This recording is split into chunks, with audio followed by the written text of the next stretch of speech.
Téléspectateurs de Via TV, je vous dis bonsoir et merci d'être avec nous pour votre émission Antche-PIA.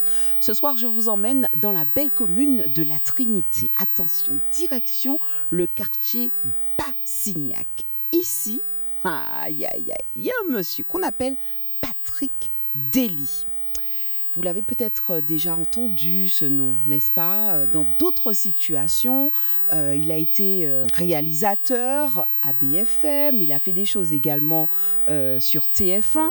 Aujourd'hui, il a opté pour de la transpiration, des bottes, et puis aussi, très souvent, il est armé de son coutelas, n'est-ce pas? Oui. Patrick Dely, bonsoir. Bonsoir. Merci Régine. beaucoup d'être notre invité ce soir dans cette émission Antche-PIA.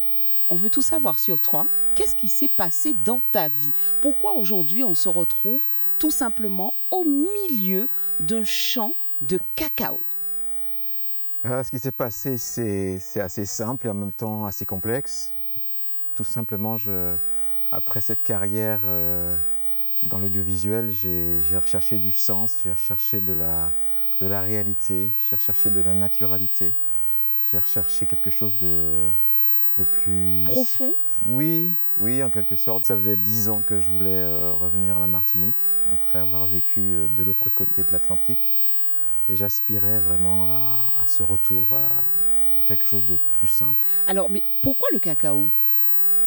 C'est très simple, c'est le seul produit et c'est le seul arbre, le seul fruit, le seul goût, la seule saveur que je me vois manipuler, fabriquer jusqu'à la fin de mes jours. Alors, quelque part, il y avait déjà... Non, dis-nous tout, Patrick Dely. Je suis sûre que dans ton enfance, il y avait déjà du cacao pas très loin. Alors dans mon enfance, c'était la boîte jaune avec le tirailleur sénégalais dessus, la fameuse boîte Banania. Et cette boîte, effectivement, est restée dans mes souvenirs parce que j'ai toujours aimé le chocolat. Et c'est vrai que ma mère nous faisait du chocolat avec cette fameuse boîte de Banania.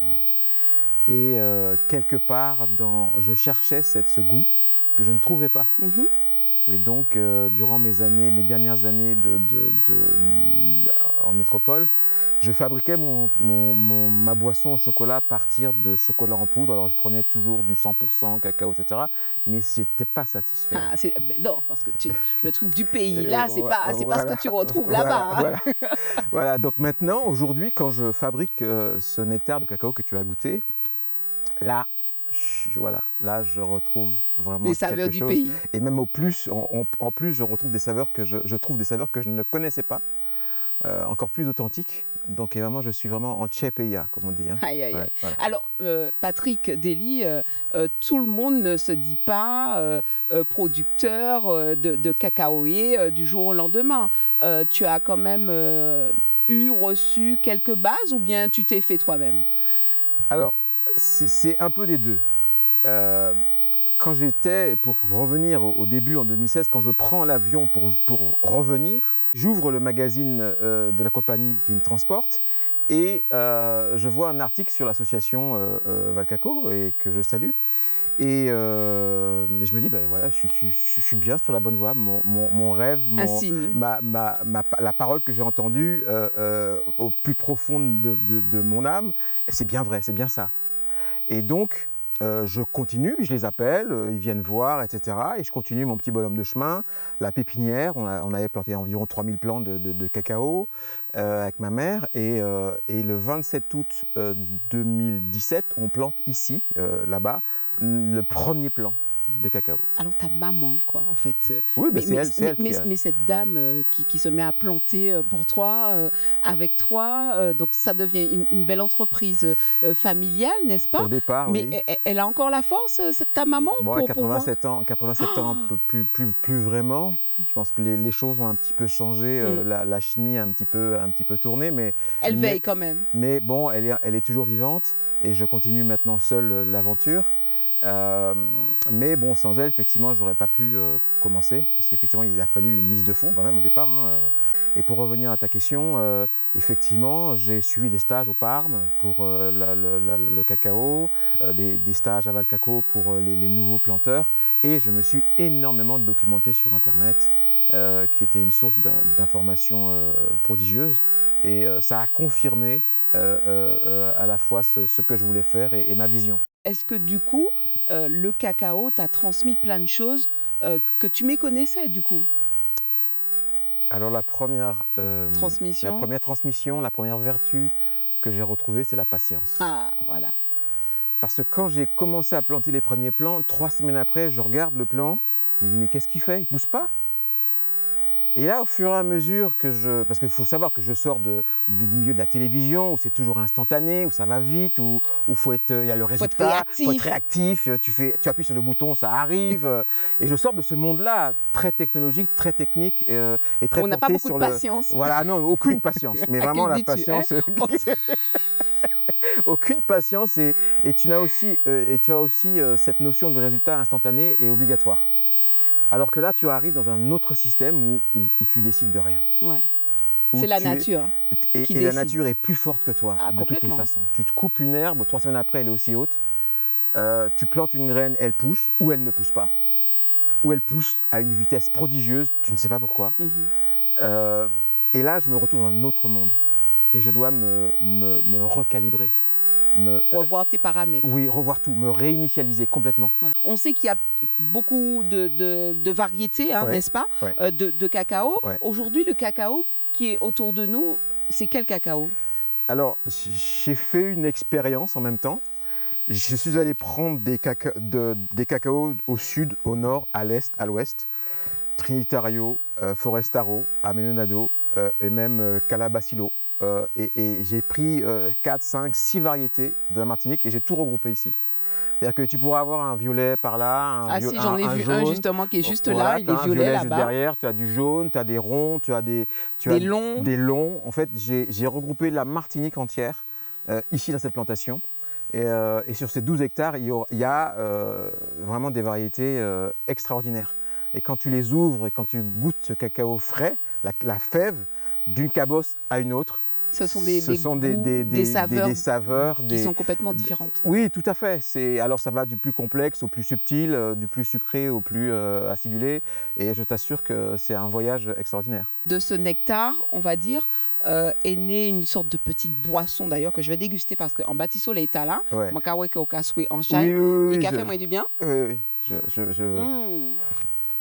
Un délice, téléspectateurs. On ressent un peu le chocolat en temps longtemps de nos grands-parents là qu'on connaît très très bien avec toutes les saveurs. Le palais ne finit pas de se dire mais c'est quoi ce goût là qu'il y a derrière? Il y a beaucoup de notes différentes. Il y a beaucoup de petites notes. Oui, très différentes. Ouais. Il y a beaucoup de petites notes. C'est ce que tu voulais aussi préserver, garder un peu toutes ces saveurs et pouvoir en faire ce nectar qu'on déguste aujourd'hui? Je vais te dire la vérité. En fait, je ne savais pas que le... Ou pas même ça au fait. Non, pas ça. Non, sérieusement, Régine. Je redécouvre des saveurs dans ce cacao que je n'imaginais pas pouvoir découvrir. On appelle Théobroma la nourriture des dieux. Et je découvre tous les jours la vérité de ce nom, la nourriture des dieux. Aujourd'hui, tu arrives à en vivre? Pas encore? Pas encore. Pas encore? Alors, mais qui m'en est au café alors? Si, mais tu sais, Au boire, au manger. Si, je bois, je mange, on a une bonne vie. Parce que bon, je suis marié, ma femme travaille, elle participe au démarrage parce que quand même il y a un effort financier. Mais aujourd'hui, je suis en passe de pouvoir en vivre. Quand tu dis aujourd'hui, tu vas peut-être commencer à en jouir, à en vivre véritablement, est-ce que du coup, tu as trouvé des personnes intéressées par ton cacao, tes multiples variétés que tu as pu planter? Est-ce que du coup, il y a des gens derrière toi? Oui, alors le cacao, c'est un produit de niche, un produit de qualité. Et c'est vraiment un produit extraordinaire. Et il y a vraiment des gens qui sont intéressés. J'ai déjà reçu ici un producteur métropolitain qui est venu en Martinique pour voir et qui voulait m'acheter mes graines. Mais je lui ai dit, je vends pas les fèves. Pourquoi? Parce que quand on parle d'autosuffisance alimentaire, il faut être producteur, il faut être transformateur. Et mon grand credo aujourd'hui, c'est de dire aux gens, nous avons en Martinique des richesses il faut les transformer pour que la valeur ajoutée reste sur le territoire. Si j'envoie mes fèves à 10 euros, 15 euros le kilo en métropole, je travaille quasiment pour rien. C'est le problème de la banane, c'est le problème des exploitants de bananes, de canne aussi. Bon, on ne va pas ouvrir ce gros dossier, mais il faut passer de l'économie de comptoir à l'économie de la profitabilité pour les exploitants. Il y a aussi ce côté pédagogique peut-être qui fait partie de ta dynamique. Ouais. Et puis une dernière question après, c'est de savoir quels sont tes futurs projets pour que tu puisses briller, rayonner sur notre territoire enfin. C'est l'objectif, c'est de transformer cette plantation en lieu pédagogique, en lieu de visite. En lieu de découverte du cacao pour les jeunes du territoire, pour qu'ils osent faire ce pas, pour qu'ils osent franchir le pas et qu'ils voient l'agriculture sous un autre visage. Mon parcours est un exemple du fait qu'on peut, si on a vraiment cette volonté, on peut réaliser ce changement de vie et c'est vraiment agréable. Quels sont tes projets? Et ce sera ma dernière question. Alors les projets, c'est avec l'association Lima Chocao, l'Institut martiniquais des chocolats et des cacaos, c'est de développer le concept de la fève à la tasse, de faire de la Martinique un territoire d'excellence mais de transformation et un centre de valeur ajoutée du cacao. Un centre de recherche, de référence et de référencement dans le cacao et le développement de nouveaux produits finis. Merci beaucoup Patrick Dely d'avoir participé à cette émission Antchepeia. Le cacao a séduit Patrick Dely et je pense que ça ne va pas s'arrêter là. Téléspectateurs, quant à nous, on se retrouve demain à 18h20 pour votre émission Antchepeia. N'oubliez pas, il y a le replay sur viatv.tv et n'hésitez pas à laisser vos messages, à demander, à poser toutes vos questions sur le site de Via TV. On se retrouve demain. Pas oublier tes émissions Tala, c'est Azot. Passe, c'est Zot qui cabali.